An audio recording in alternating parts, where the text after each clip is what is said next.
Welcome back, and this is YouTube clip number 2. It's a part of a 3-part series on how to read a paper, and we're following the example of from a critical appraisal assignment of pregabalin versus placebo in the management of acute sciatica. So I hope you find this a useful one. So you might recall that in the first YouTube clip, we started the process of reading a paper by identifying the question type, the study design, and the PICO of the paper. And what we're doing is comparing what we found in the paper with the particular scenario and patient that we had in mind, or group of patients that we had broadly in mind. We're now going to the next step, which is to ask ourselves, do we trust this paper? And we call this the internal validity. And this is an important step no matter what the paper, whether it be a drug company sponsored paper or a paper written by an altruistic bunch of people that just wanting to know the truth. All papers are prone to errors, and it's our job to look for them. So hope you enjoy this. So a useful premise to think about here is that in research, the main aim is to find the truth of a scenario. It's basically about finding objective evidence to support a hypothesis, whether it be that pregabalin is more effective than placebo at relieving pain, or whether mobile phones cause brain cancer or not. And to do this, we need to think about what are the possible explanations to a result. Now, there are 4 possible explanations of a result. One is that in a study, one is that the result's true. Another is that it's due to chance, which is just a random error, and that can be a false positive or false negative. It's a bit like flicking a coin and getting a few heads in a row. There's bias, and bias is systematic errors within the paper, often either in terms of the recruitment or carrying out of the study or the collection of the data, that distort the truth.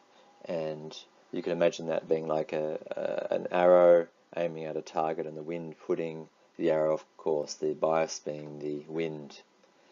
And an example there might be, for example, if I had a bunch of patients on pregabalin and a bunch of patients on placebo, and let's say I did some kind of selection bias where I selected patients with lower pain scores and shorter durations of pain to be in the pregabalin group.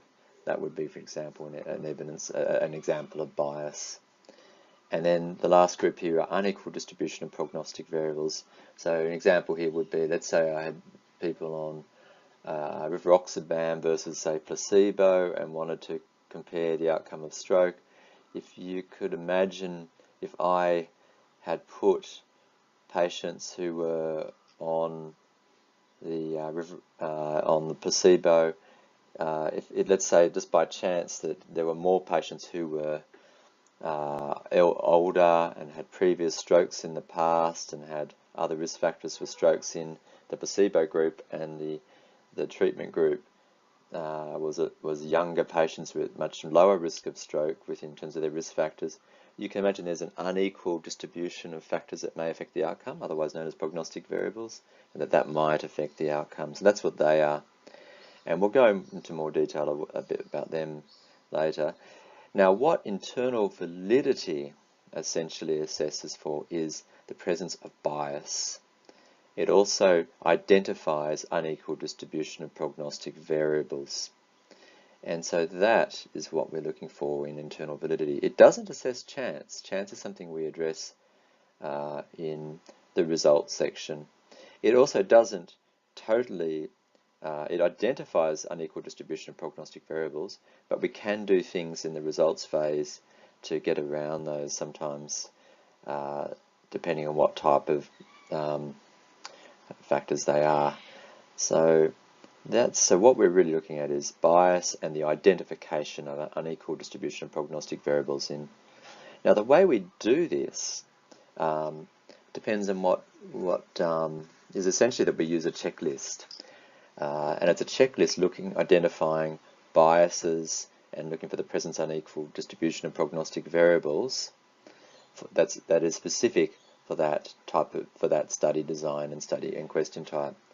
As you can imagine, every study design and question type may be prone to different types of biases, and that's why we have to have specific checklists for different types of papers. So, for example, a cohort study studying whether smoking causes lung cancer is going to be prone to different biases and therefore needs a different checklist of questions compared to, say, a randomized control study. And even a randomized control study comparing one drug being superior, identifying whether one drug is superior to another, has different biases to a randomized control trial showing that one drug is non-inferior to another. And because they're prone to different biases, they need different checklists. And so we have different checklists for different study design question types. And you can get these online. There's a variety of sites. One example would be the Center of Evidence-Based Medicine, but there are many other sites that will give you a whole list of checklists. There are little checklists and big ones. So if I'm a therapeutic goods administration, I'll probably use the really thick, heavy checklist that we use for randomized controlled trials called the CONSORT. For us as GPs, we don't really have all day to read papers, so we'll probably use something that's a bit smaller, a bit simpler, might not be perfect, but covers most bases. And the example we used in the critical appraisal assignment on Sciatica was the one from the Center of Evidence-Based Medicine. This one is from the Center of Evidence-Based Medicine. We just chose this one because it wasn't too long, wasn't too short. Obviously you don't want one that's of the standard of the TGA or the FDA, which is something like this, say the CONSORT, which is this, because that's a really big, thick manual and you'll never get through your paper.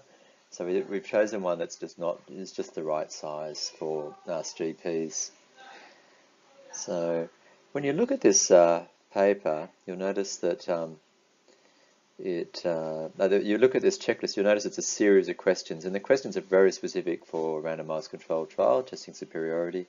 And what we're going to do is go through the rationale of each of these questions and what the answers would have been when you're critically appraising that particular article on pregabalin. So this is question 1. Was the assignment of patients to treatments randomized? And you'll notice there's two parts to this question. One is whether there was randomization, and the other is whether the randomization was concealed. And I'll explain these two parts. Let's firstly just explore why is this question even in this checklist? Well, here's a cohort study, but what you'll notice here is this is the study comparing hormone replacement with people who weren't on hormone replacement, and they followed them up. People who are on and not on the hormone replacement would have had a variety of other risk factors, and the outcome was cardiovascular events.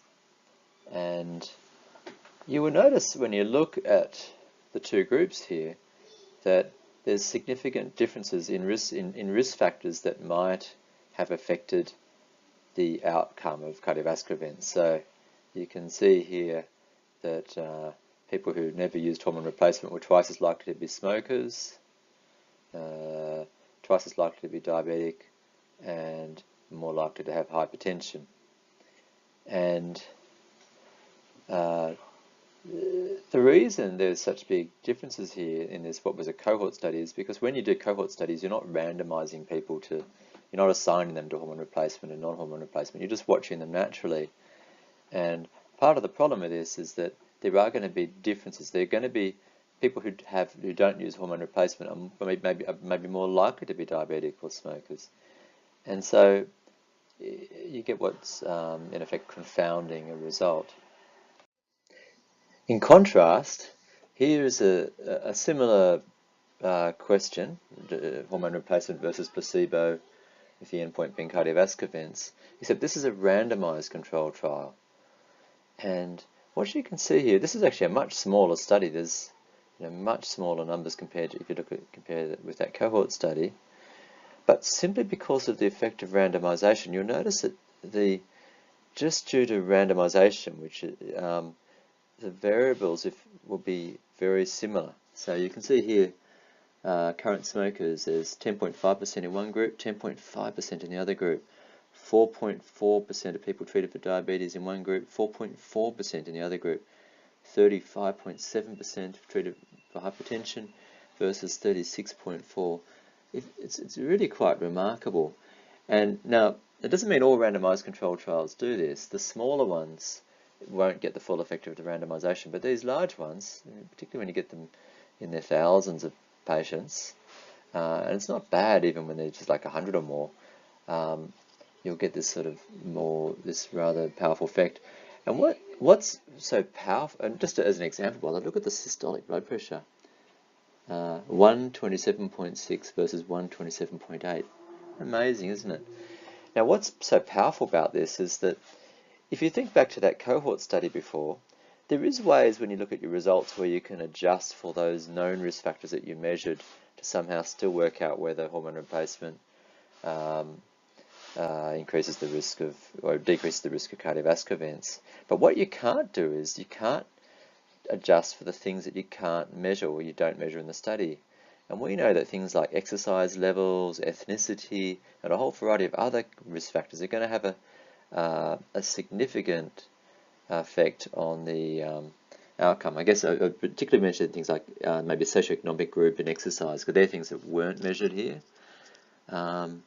And you can't adjust for those, yet they exist. But what's powerful about randomized controlled trials is simply because it's randomized, you know they're all going to be similar in between the two groups. So the things you don't measure are going to be similar. And that's why randomization is so powerful. So I can be quite confident here that both these groups had similar socioeconomic status, they had similar degrees of albuminuria, which is something that's doesn't seem to be measured here. They have similar degrees of renal disease, simply because it was so powerfully randomized. So just remember that, so what we need to assess for in this paper is, was it randomized? So you might want to guess here which of these is randomized and which one's not. And the answer is that the two on the left are randomizing. A flick of a coin or a random number generator actually is randomization, whereas splitting people down the middle or choosing, like this is a little kid choosing who wants to go on his side of the basketball game, is not randomized. So one thing you need to do is just work that out. And the other thing you need to work out is whether anyone knew who was randomized to what. So I could flick a coin. That sounds, if you flick the coin with good enough technique, it'll give you a random result. But the problem is I can tell it's heads or tails. Whereas something like so what people often do is they'll use a computer, a random number generator on a computer, and then they'll put the result will go into a sealed envelope. And so you'll often hear this, and this second process is called allocation concealment. In other words, was the allocation to pregabalin and placebo concealed to everyone? Very different to blinding in the study. It's a different concept. This is to do with the actual randomization process. So let's see how our study went. So often you go to the methods section, they'll have a section on how it was randomized.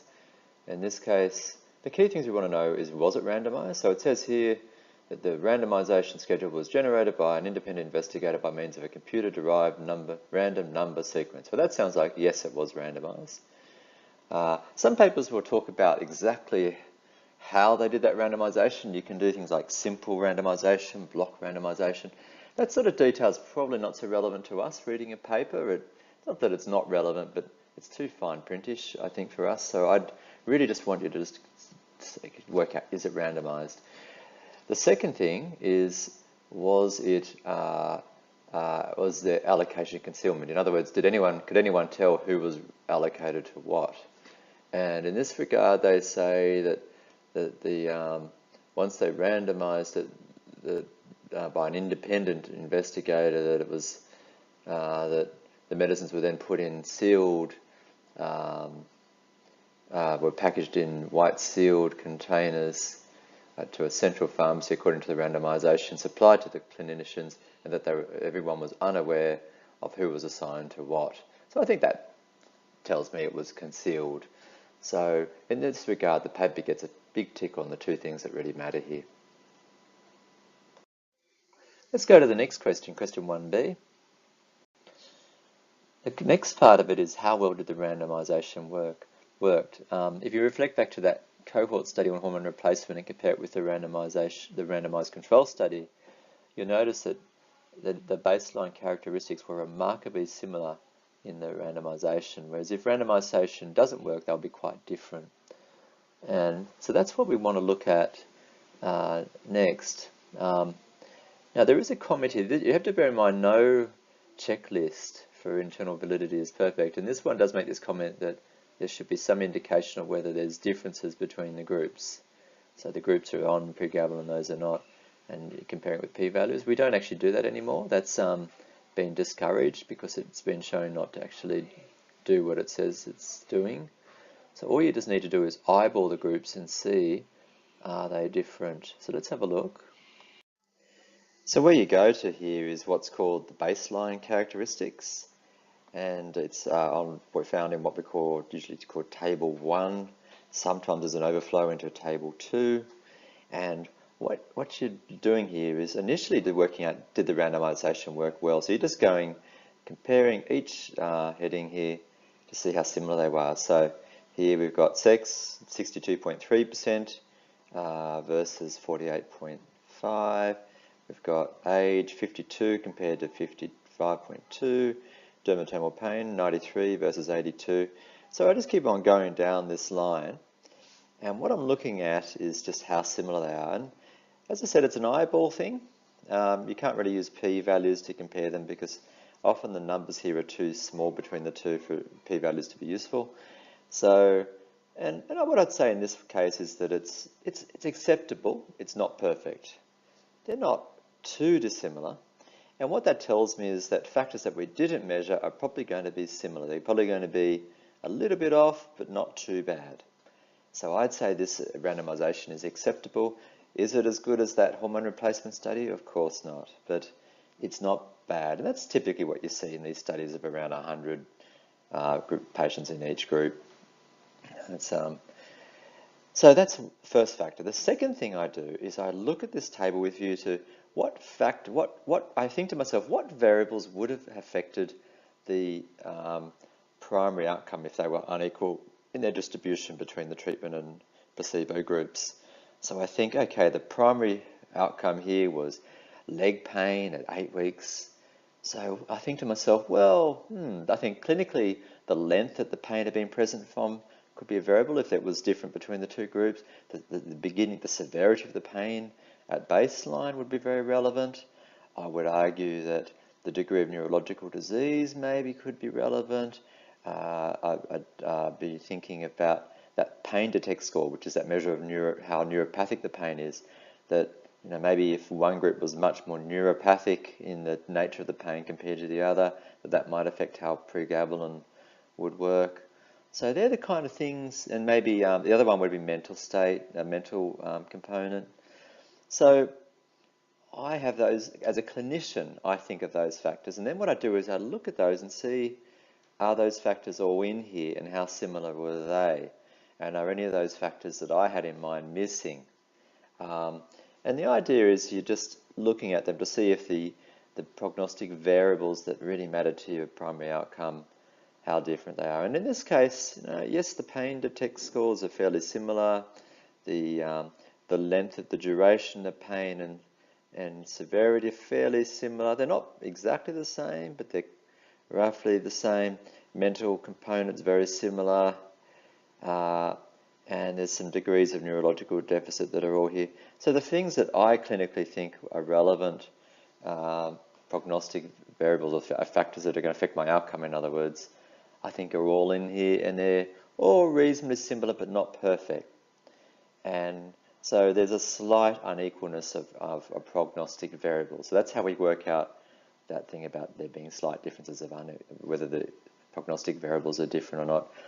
You can do, as you do, we're doing the internal validity with the primary outcome in mind, but you can repeat this internal validity with other secondary outcomes if you like. And, given they're only hypothesis generating, we don't put so much weight on them, so it's not quite so critical. But for primary outcome, this is all very important.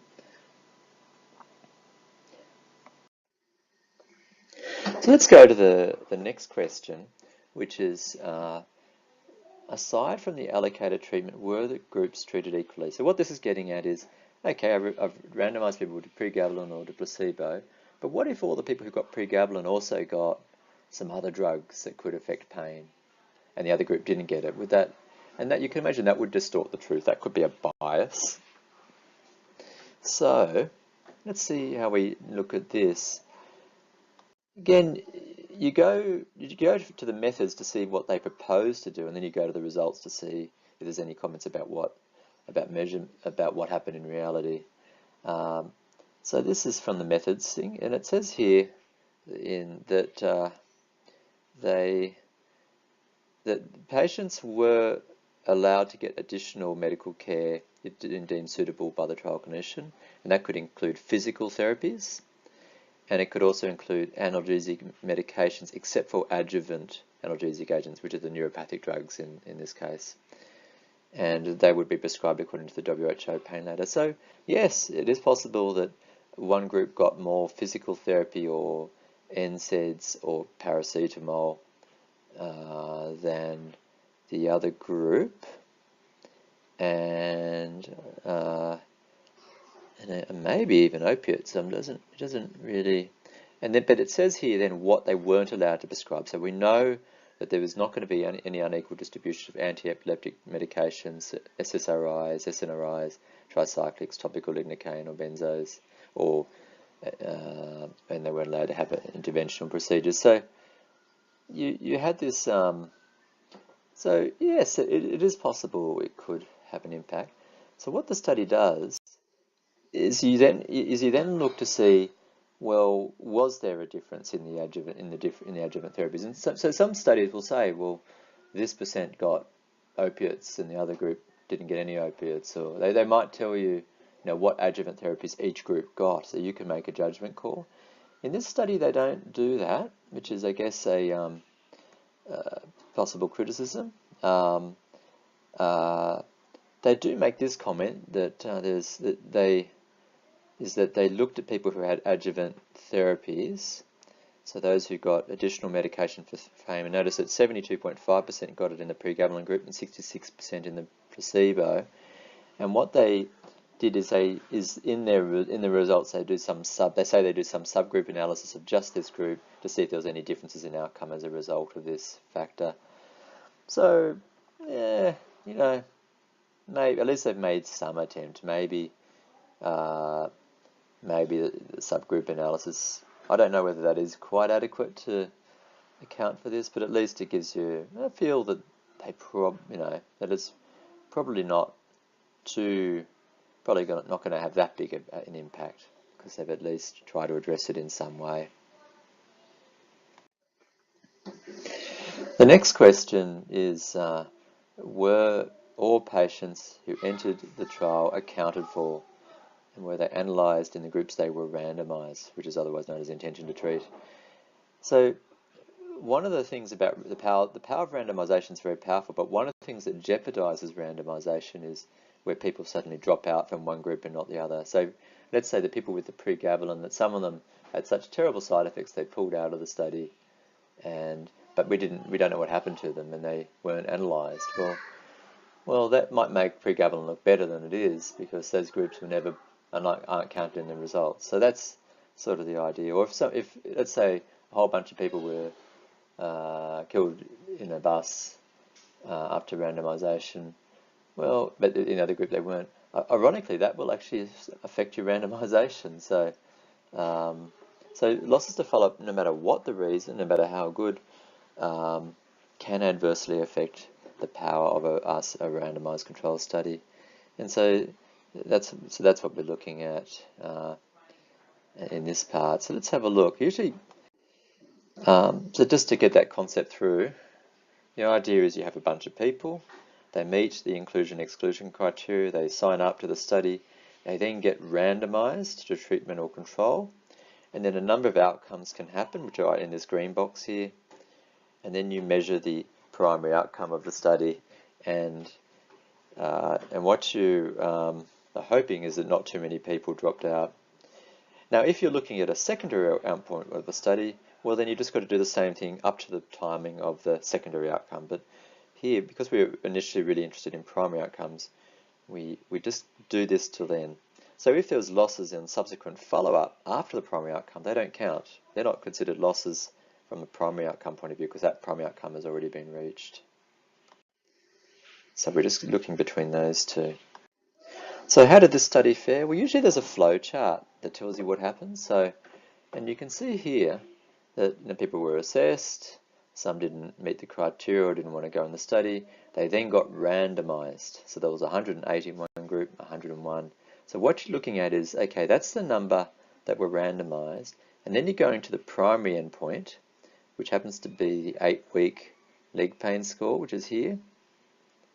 And you're looking at, well, what percent were still in the study at the point of that analysis. That number happens to be the same number here, because that's the one we're looking at. And you can see here that, strictly speaking, you probably should use the 108 here. And there were two here that they were randomized, and then they realized they actually it met an exclusion criteria, and they just stuffed up. Technically, they are also included in the randomized group, so you technically measure it from here, but you might, I understand why some people might use 106 here, but strictly speaking, it's this number.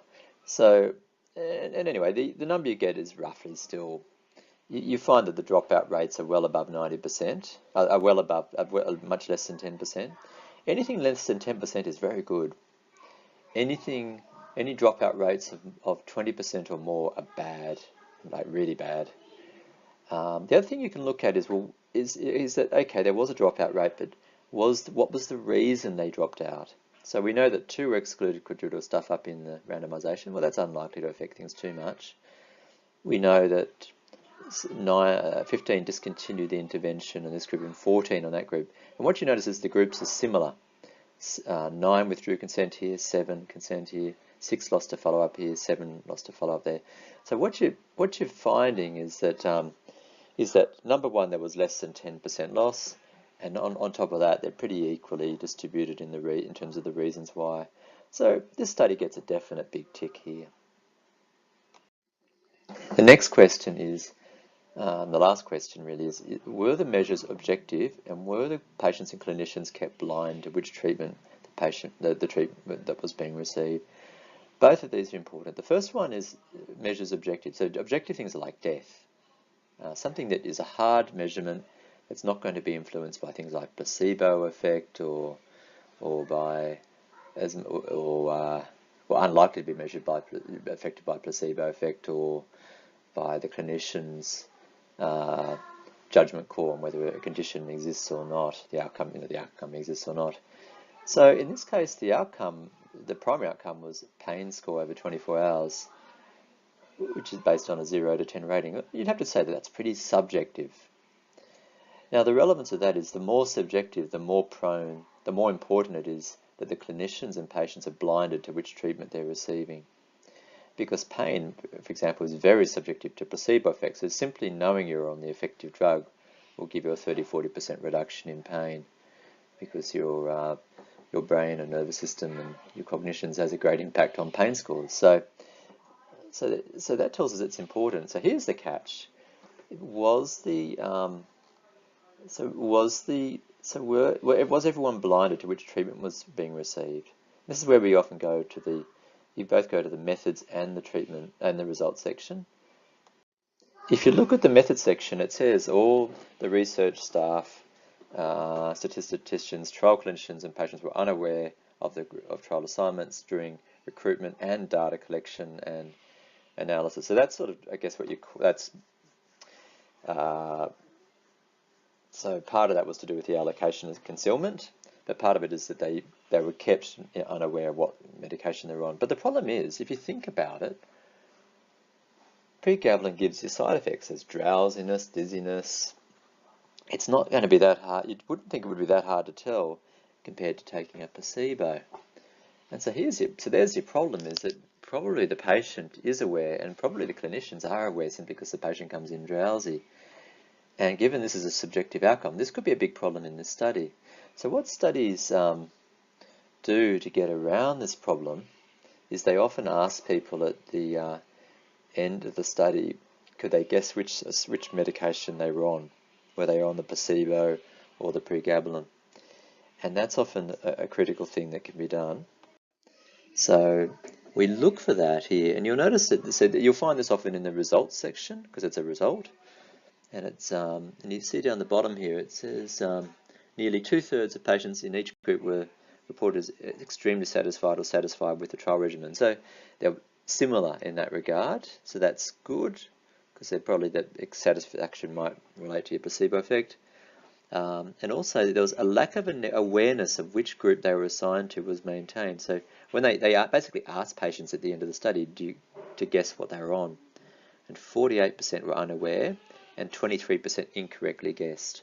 So what that tells us is that, and there's some more detail on that in the supplementary appendix. So what that tells us is that even though we might anticipate that that the pregabalin group will know that they're on the real thing, in reality, it didn't pan out that way, which means that this study is low in bias in this regard.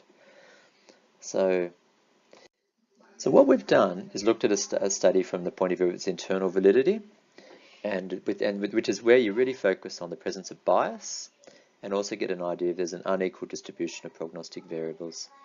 And this study came out pretty good. There wasn't a perfect distribution of prognostic variables. The randomization was adequate, not perfect.